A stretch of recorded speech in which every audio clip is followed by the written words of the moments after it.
Hello guys, welcome back to LenApp. For today's video, we're going to show you how to make a custom password page on Shopify. So if you're interested, let's start our tutorial. So you might be new here to Shopify and you're wondering how do you customize or use a custom password page here. Well, this one is fairly easy. So what we need to do is we want to go to our Shopify page here and you want to go to your teams at the left side here and click on customize.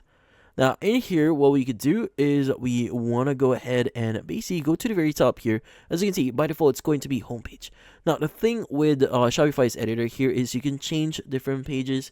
And in here, you could actually see password at the very bottom. So just click on it.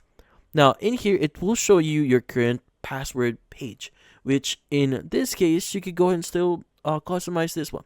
Now, the thing with this one is you could add like sections, delete a few things, edit the text if you want to, even change the heading size here.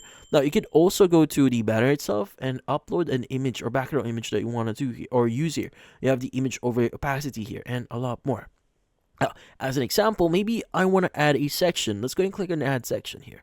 Now from here, like what you usually have on editing pages or your homepage here, you also have the option to add rich text, add image with text here, image banners, slideshows, collage, multi-column, and a lot more. You can even add a video here and even add custom liquid here just in case if you want to integrate or add a code snippet in your Shopify store.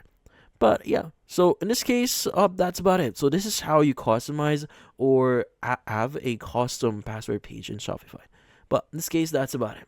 Hopefully this video was able to help you. Like and subscribe to LenApp. Thank you for watching.